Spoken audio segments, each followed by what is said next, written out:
Bueno, buenas tardes a todos. Mientras se va agregando gente, pero arranquemos, así no se hace tarde. Bueno, en esta tercera jornada vamos a hablar sobre todo de la parte nutricional del paciente internado.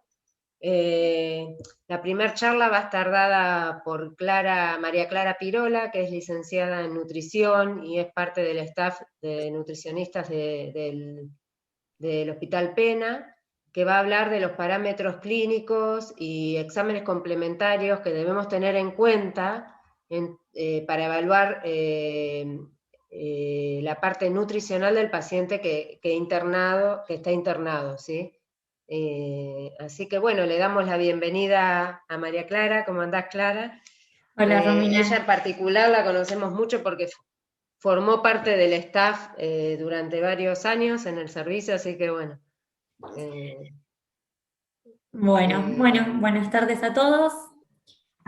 Bueno, como dijo Romina, hoy vamos por lo menos en la primera parte de la charla, que es la que me toca a mí, vamos a hablar de los parámetros clínicos y exámenes complementarios a tener en cuenta en la evaluación nutricional del paciente internado. Como primera medida, a mí me parecía bien definir más que nada lo que era la evaluación nutricional. Es el primer paso que nosotros tenemos en lo que llamamos atención nutricional. Esto nos va a permitir obtener toda la información acerca del paciente e identificar los problemas que están relacionados con la nutrición.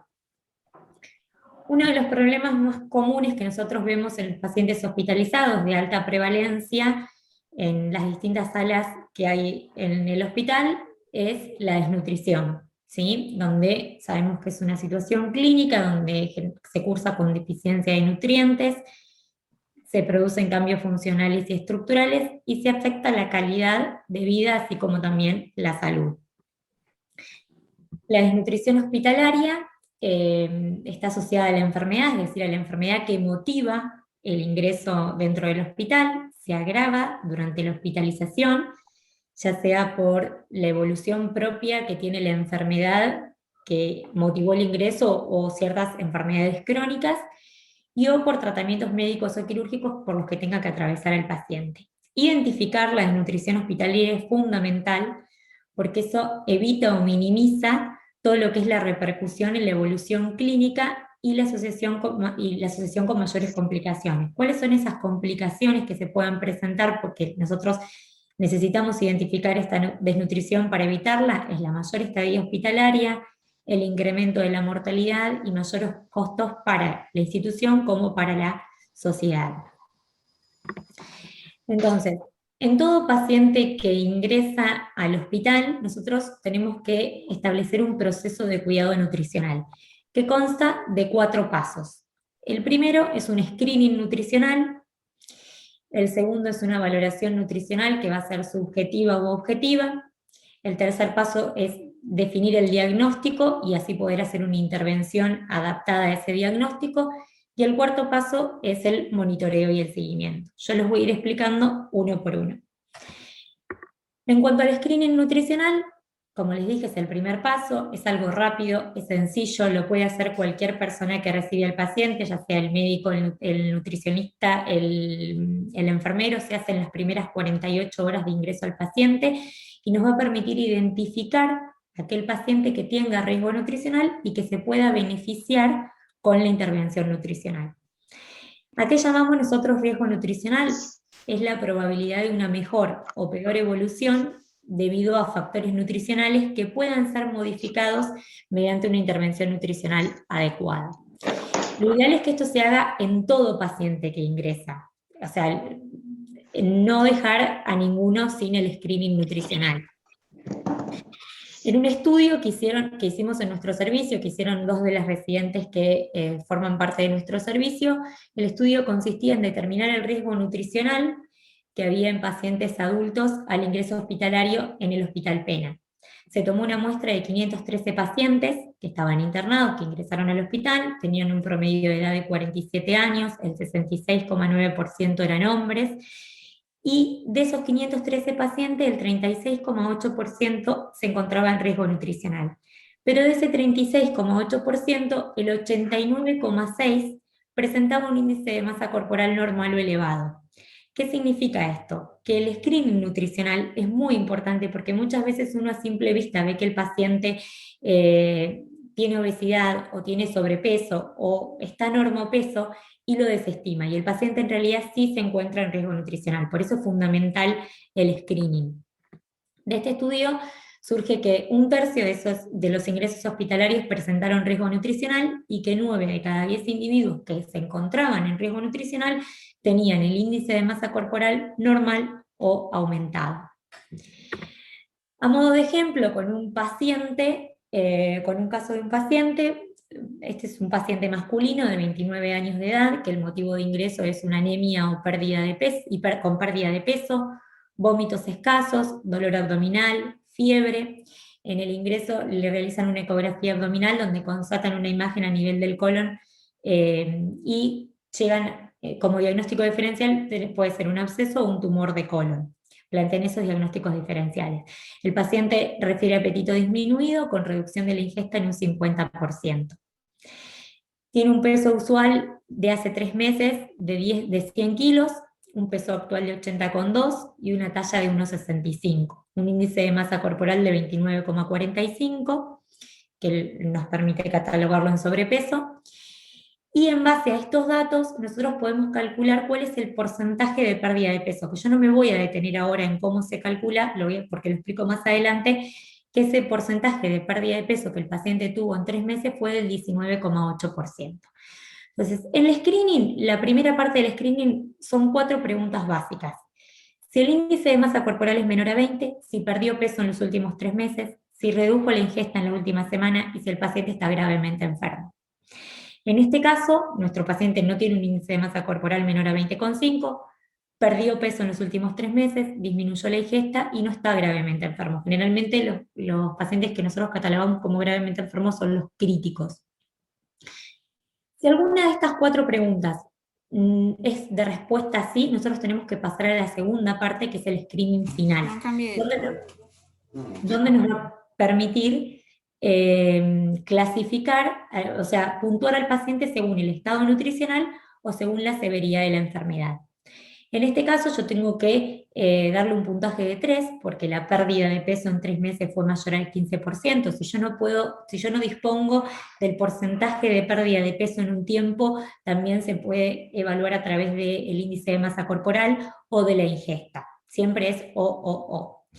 Y en cuanto a la severidad de la enfermedad, yo tengo que aplicarle un 0 porque todavía no tengo una patología definida. Si yo ya tuviera un diagnóstico definido, yo ya por ahí puedo agregarle, en cuanto a la severidad de la enfermedad, un puntaje. En este caso es 0. Obtengo como puntaje total 3. Todo puntaje que sea de 3 o más me dice que el paciente está en riesgo nutricional. Si yo tengo un puntaje de 3 o menos, el paciente no se encuentra en riesgo nutricional y tengo que volver a reevaluarlo si el paciente se encuentra internado a la semana, volver a hacerle todo este screening. También se suma un punto si el paciente es mayor de 70 años.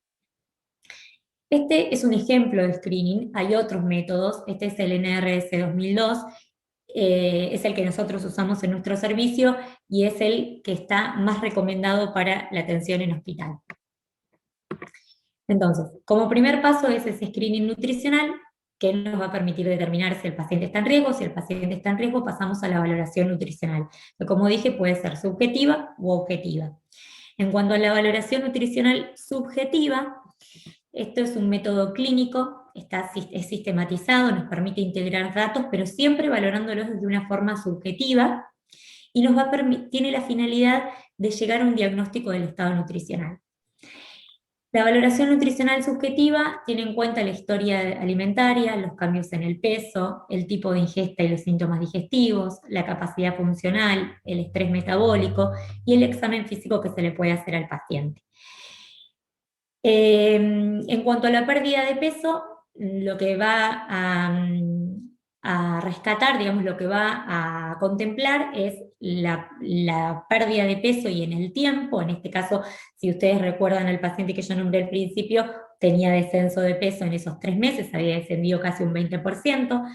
Las modificaciones en la dieta, es decir, nosotros vamos a preguntar cómo es la ingesta del paciente en este momento con respecto a su ingesta habitual antes de que motivar el ingreso al hospital. Es decir, nos vamos a valer mucho de lo que es el tamaño de las porciones, la cantidad de las comidas y demás. Los síntomas digestivos que puede tener, en este caso el paciente tenía náuseas, tenía vómitos y tenía dolor abdominal, ya hacía de 2 meses atrás.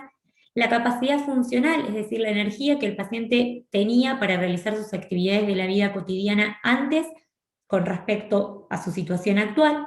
El estrés metabólico que le implica toda esta situación, puede no haber estrés metabólico cuando generalmente no hay patología definida, o puede haber un estrés bajo o moderado cuando ya hay una patología crónica con ciertas complicaciones, o un estrés alto cuando el estado ya es crítico o el paciente está frente a un tratamiento que requiere altas demandas metabólicas. Y también voy a ver el examen físico, donde voy a valorar todo lo que es la pérdida de grasa subcutánea, así como también la masa muscular, si presenta edemas, si presenta ascitis y demás. Entonces todo eso nos va a permitir clasificar al paciente como normonutrido, desnutrición moderada o severa. En este caso, este paciente presenta desde el punto de vista subjetivo una desnutrición severa. Podría llegar a ser normonutrido o con una desnutrición moderada si el paciente no perdió peso o perdió menos del 5%, estoy más que nada hablando de normonutrido, si perdió entre un 5 y un 10 de una desnutrición moderada, o recuperó algo de peso en las últimas 2 semanas, si no disminuyó prácticamente la ingesta o la disminuyó muy poco en un corto periodo de tiempo, la capacidad funcional no está disminuida, no tiene estrés metabólico, o a simple vista no disminuyó lo que es la masa muscular o el tejido graso, o lo hizo en forma leve. Pero en este caso, este paciente del principio a nivel subjetivo tiene una desnutrición severa. Dentro de esta valoración global subjetiva, yo me voy a centrar en 2 parámetros, que es el cambio de peso y el examen físico, como para que ustedes vean qué es lo que se tiene en cuenta con estos 2 parámetros. El cambio de peso, que es lo que yo decía al principio cuando hablaba en el screening nutricional, que el paciente perdió en 3 meses el 19% de peso, se calcula a través de esta fórmula, que es el peso habitual menos el peso actual sobre el peso habitual por 100. Siempre que hablamos de cambio de peso tenemos que considerar que la pérdida de peso sea involuntaria, es decir, que no esté mediada por ningún tipo de dietas, o sea, que el paciente se somete a esa dieta y baja de peso, no tiene que ser una pérdida de peso involuntaria. Puede suceder en los últimos 6 meses o en las últimas 2 semanas. Si esta cuenta me da menos del 5%, hablamos de una pérdida de peso que no es significativa. Si me da entre el 5 y el 10%, es una pérdida de peso significativa, y ya es severo o grave cuando habla más del 10%. Cuando tenemos más del 10%, ya hablamos de mal pronóstico, como en el caso del ejemplo. ¿Qué limitaciones tiene evaluar este cambio de peso? Muchas veces pasa que falta información del peso habitual porque el paciente no lo conoce, no se pesa, no lo sabe, porque hay edemas, porque entonces no se puede valorar concretamente el peso actual. Hay ausencia de registros de peso y talla, porque no se hace el screening, entonces no se registra el peso y la talla al inicio del paciente, y al ingreso del paciente, y porque también hay malnutrición en pacientes con normopeso o obesidad que se lo desestima. Como les dije, porque no se hace un screening, entonces se piensa que a simple vista, porque el paciente está normonutrido o con sobrepeso u obesidad, es un paciente que no va a tener riesgo nutricional.